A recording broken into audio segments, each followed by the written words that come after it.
right, so with the NBA play-in tournament underway right now, the first round of the 2023 NBA playoffs is set to become underway very soon once those play-in matchups are done and all the seeds are set in stone.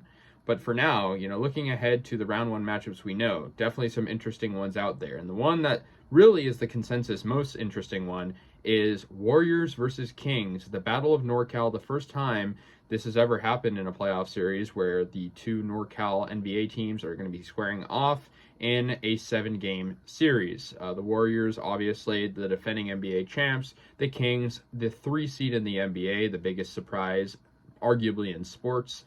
And, a team that has one of the best offenses I've personally seen in a long time, one of the best NBA offenses I think anyone's seen in a long time, and, the consensus team that really shocked everyone. So the Sacramento Kings are going to have home court advantage. Their fans have been waiting for a long time, and it's hard for me because, I didn't want the Warriors to have to play the Kings round one because I support both, and I'm happy for the Kings making the playoffs. Have been kind of rooting for them all year to do it because it's history in the making. And so, regardless of what happens, I think the Kings had a great season. I think the Warriors had a tough season, obviously coming off a championship, but a lot of struggles. And so I'm going to be previewing this first round series. And may I add, this is the first year in NBA history where all 4 California NBA teams made the postseason. Lakers, Clippers, Warriors, and Kings all qualified in the 34-year history that California has had for teams. So, yeah, kind of looking ahead of the series, obviously, by record, the Kings are better. The Kings are the 3 seed in the NBA's Western Conference, whereas the Warriors are the 6th seed. But of course, that doesn't necessarily tell the full story. Seeding is, definitely important.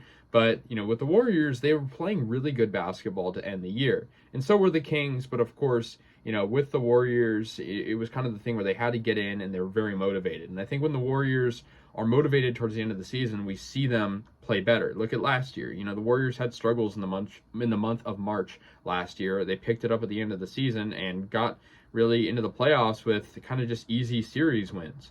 Now, the Warriors and the Kings were only separated by 4 wins and losses too to end the season. The Kings 48-34, Warriors 44-38. Now, the Western Conference is a very close conference in terms of the 10th seed and the 1 seed are separated by 13 wins, but the 10th seed and the 3rd seed are only by 8. So it's not much division there.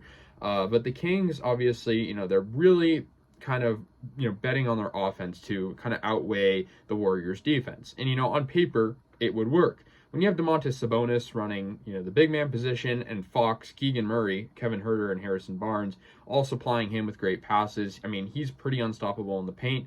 He kind of reminds me of, almost as good as Nikola Jokic type of player where he can just dominate the paint. And he's a good defender too, Sabonis. I think for De'Aaron Fox, relying on speed and good shooting and efficient playmaking, of course, clutch plays, that's the type of thing that the Warriors are going to need to contain.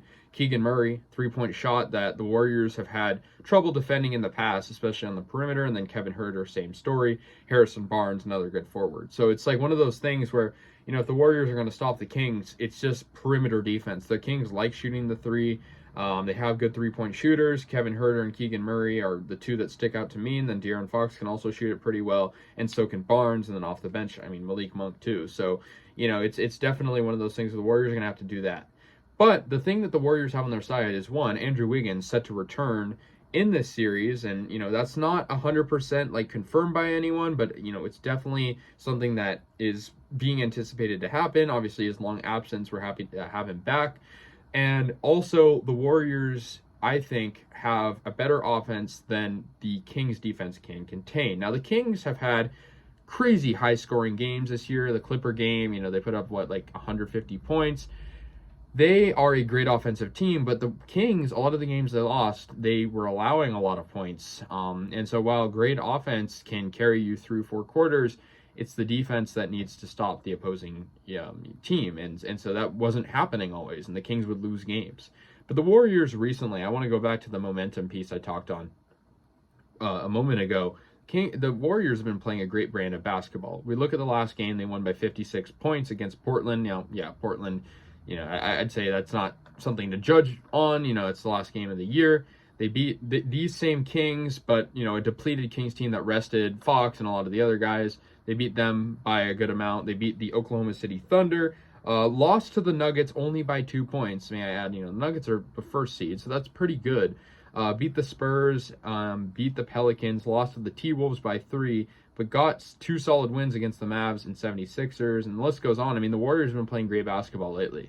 And I'm not going to say it's championship level. I'm not going to go there yet, but it's a lot better than what we saw earlier in this year.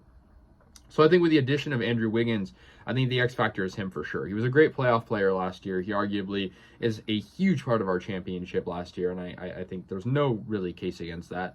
And Klay Thompson too. I mean, he's been great lately. I think really the guy we need to step up is this guy, Jordan Poole. Obviously, he's been kind of on and off this year. I feel like, he's been a great player throughout his career with us, but I feel like sometimes inconsistency is what gets him down. So I think against the Kings, a team that doesn't have the strongest of defenses, taking advantage of mismatches. I mean, if he's getting guarded by Kevin Huerter, for example, he can make plays. Not to say Kevin Huerter's not a good defender, but, it's a lot easier to score on a guy like that than, say, Karl Anthony Towns or a bigger guy like that might have a mismatch. So I think for the Warriors, it's taking advantage of the Kings being more of a small ball team, with the exception of Sabonis. But, they have Trey Lyles and Alex Len too, who are the big men. But obviously the Kings roster being very deep, it's like you really can't leave anyone to question. But of course, they're, definitely a team that has flaws. I mean, they lost a lot of those games that were close. The Kings, though, will have home court advantage. I'm sure a lot of Warrior fans will travel out there, as will the Kings fans when they play in San Francisco at Chase Center. But honestly, my prediction, I think this one could really go either way. I think I'm seeing a 6 or 7 game series. I mean, honestly, I think the Warriors, just like the more experience and the more, the momentum towards the end of the season is just maybe making me lean towards them a little more. So maybe 6 or 7. But I think the Kings could very well win this series. And so I'm not going to leave anything to question either way. I mean, I'll be happy for the Kings if they win. It's the Warriors. Of course, I want the Warriors to win. So, definitely one of those things where it's gonna hurt either way. It's gonna hurt Kings fans that have been waiting so long for a playoff berth, and the Warriors, championship window getting shorter and shorter each year due to the age of these, great superstars, kind of getting up there. So, it's one of those things where we'll see what happens. And I think it could go either way. But that's kind of my thoughts on it. Let me know your guys' thoughts. I'll see you guys later, and see you in the playoffs.